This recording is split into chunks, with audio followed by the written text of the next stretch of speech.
জল নিষ্কাশনের অভাবে জলমগ্ন তেলিয়ামুড়া বিস্তীর্ণ এলাকা, আশ্রয় শিবির বহু পরিবার। সঠিক জল নিষ্কাশনের ব্যবস্থার অভাবে প্রবল বর্ষণে জলমগ্ন হয়ে পড়েছেন তেলিয়ামুড়া মহকুমা, জগন্নাথবাড়ি গ্রাম পঞ্চায়েত এবং খামারবাড়ি গ্রাম পরিষদের বিস্তীর্ণ এলাকা। গত 1 থেকে 2 দিনের প্রবল বর্ষণে পরিস্থিতি ক্রমশ ভয়াবহ আকার ধারণ করেছে। জলমগ্ন হয়ে পড়ায় একাধিক বাড়িঘরে ব্যাহত হয়েছে স্বাভাবিক জনজীবন।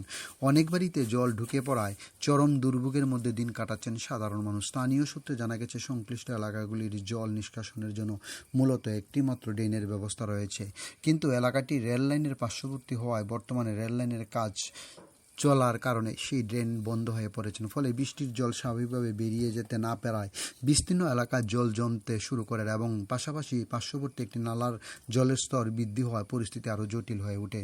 মুহূর্তের মধ্যে জল ঢুকে পড়ে বিভিন্ন বাড়িঘরে। জলপ্লাবনের কারণে শুধু বসত বাড়িই নয়, এলাকাবাসীর স্বাভাবিক চলাচল কার্যত স্তব্ধ হয়ে পড়েছেন। এমনকি তাদের চলাচলের একমাত্র সড়কটি বর্তমানে কার্যত চলাচলের অযোগ্য হয়ে পড়েছেন। সড়কের উপর দিয়ে পার্শ্ববর্তী কৃষি জমিগুলির জল প্রবাহিত হওয়ায় স্বাভাবিক যাতায়াত ব্যাহত হয়েছে। ফলে জরুরি প্রয়োজনে বাড়ি বাইরে বের হওয়া চরম সমস্যার মুখে পড়তে হয়েছে সাধারণ মানুষকে।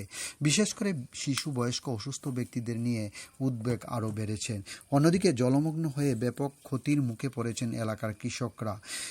এলাকাটি মূলত কৃষি নির্ভর হওয়ায় বিস্তীর্ণ কৃষি জমি বর্তমানে জলের নিচে তলিয়ে গেছে। ফলে বিভিন্ন ফসলের ব্যাপক ক্ষতির আশঙ্কা দেখা দিয়েছে।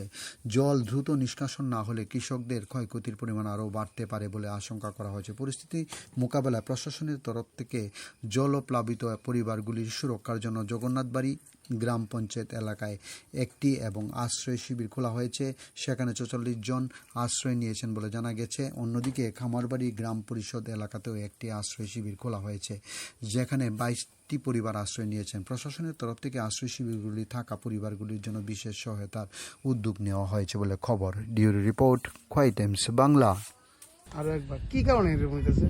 এদিকে একটা নালা আছে না, নালাটা ছুটলো এরকম হয়, এরপরে এদিকে জল নামানোর সুবিধা নাই।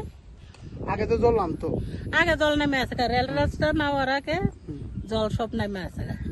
রেল স্টেশনটা হয়েছে, ওখানে আমরা বাড়ি করে নালা ছিটটা জায়গা, এরপরে বাড়ি করে জল উঠে এলে 3বার উঠতেছে। এটি তো এখন যে জলের মতো যে পুকুরটি যাইতেছে, এটি কি ক্ষেত? সেদিকে বাংলা, সেদিকে বাড়ি করে উঠলো, ওইদিকে বাঙা জায়গা। মানে এটি কি ক্ষেত নেই? এটি না, এটি ক্ষেত নেই, এদিক জমিন। জমিন না? হ্যাঁ, কিতা চাষ হয় না? সব জমিন। চাষ কিতা হয়? চাষ ধান করে, আলু ইয়া করে, ওই তো লাউ করে রাখতে দেন না, লাউ ধরে রাখছে সব শেষ। জলের কারণে তো ইডিয়ত তো নষ্ট হয়েছে। হ্যাঁ, সব অন্ডলা দেবো গা। কোন এলাকা এটা? হ্যাঁ এটা কোন এলাকা? হ্যাঁ, এটা কোন এলাকা? জায়গাটার নাম? জায়গাটার নাম? জায়গাটা তিসাবাড়ি।